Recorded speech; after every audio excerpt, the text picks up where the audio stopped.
What's your tips and tricks for networking? What, out of those 60, 70 people that you have talked to in last 3-4 months, how many have you approached and how many have approached you? Like in terms of, and how do you approach if you're approaching like, from the front end?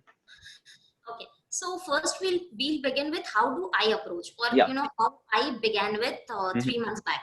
Yeah. So one thing that I was very sure of, if I send generic messages, people will thrash me left, right, and center. That was something which I knew, not because someone told me, but basic common sense, right?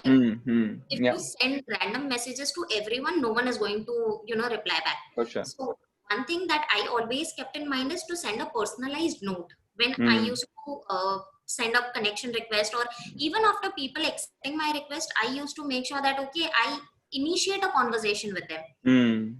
What I follow is, before sending a connection request, I personally visit the person's profile. Okay. If in the top 10 posts I find something which is really good, which has literally caught my attention, or over a post that we can discuss further, so I make sure that I mention that post, what has caught my attention or something in the brief, and then send the connection request. Okay. There are very high chances that the other person will accept it, plus they will respond me back with an answer, right? Yeah. So that is one thing.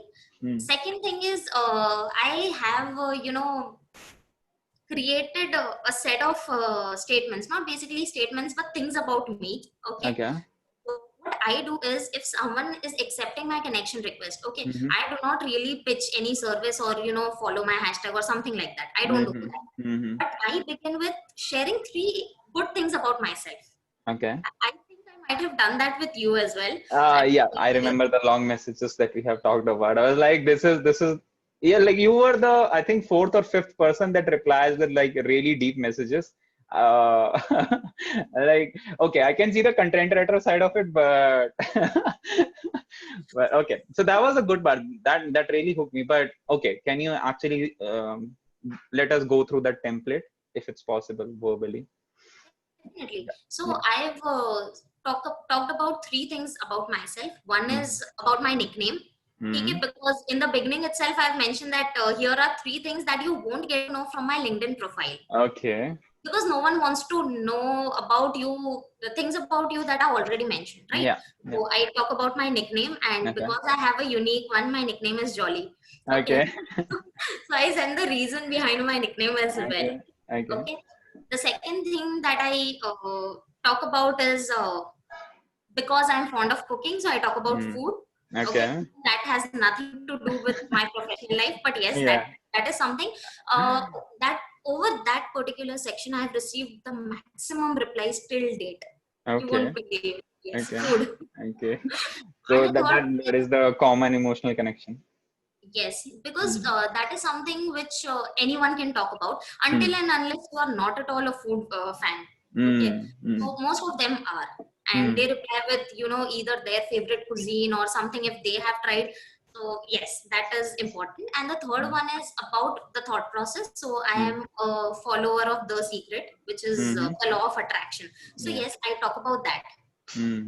Why is it important to me and how it helps me in my profession. So directly I'm not talking about my profession, but I'm sharing something which helps the other person know that okay, this is something that she uses in her professional life as well.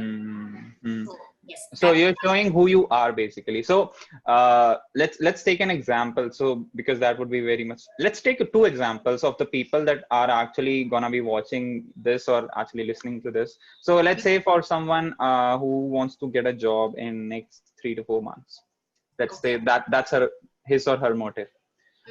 And let's take an example, because we both have a common history of being related to computer science field. So let's imagine someone who wants to get a job in programming field. And we have already talked about, like, there were 2 people that you talked to, like you actually helped them to actually generate the, I wouldn't say leads, but it's something positive from the other side of the LinkedIn, from the audience side of the LinkedIn. So let's take one example over here. The person who wants to get a job into computer science field, programming, front end, back end, whatever. So how would she goes over? So he optimize or she optimize her profile, his or her profile. And the second step that he would take is start engaging with people post, and then start posting about how, when, like what are those nitty-gritty techniques like? Okay. Yes. So if we talk about getting a job, okay, Mm-hmm. so this is something which is very critical, because you have to show other people that you have some basic knowledge about a particular subject, because eventually your end term goal is job, right? So whichever field it is, if you have something important, if you have some case studies work brilliantly well on LinkedIn if you write it in a very simple format. Okay, so Mm-hmm. let's say if you have something around Microsoft, or if you have something around HP, okay, Mm-hmm. share stories from news, from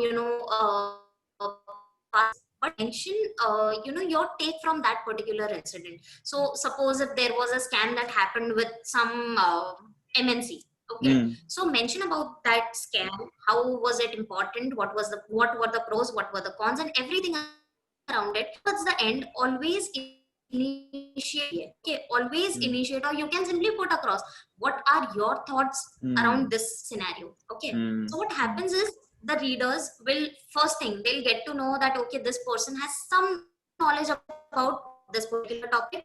Second thing, because you are open to discussions, people will engage more with your content. And the third thing, if there are people or recruiters, basically HRs, they are people who keep a tab on such people. Okay, Mm-hmm. whether they tell it to you on your face or not, but everyone is looking to hire. And they keep checking what you are posting and stuff. Although I've mentioned in my profile that I'm a freelance content writer, companies do approach me and ask me that, are you looking for a job, right? Mm-hmm. So let your work do the talk for you. Let your Mm-hmm. work speak, and people will know. And yes, one more thing which a person looking for a job should do: mention the same in your headline. The first Mm-hmm. thing in your headline: looking for opportunities in these and these sectors or whatsoever. Okay, so that is something which they should do. And here, one very important thing that works is projects, if you have done any, because technical field is more around relevant experience. Mm-hmm. So if I talk about a person who wants to get a job, I believe that a mix and match combination of content, stories, case studies, and industry expertise, if you Mm-hmm. are able to put it across in a very simple way wherein it really well for you, for anyone who is looking for towards getting a job. Mm. So, so that's a pretty good blueprint for someone actually.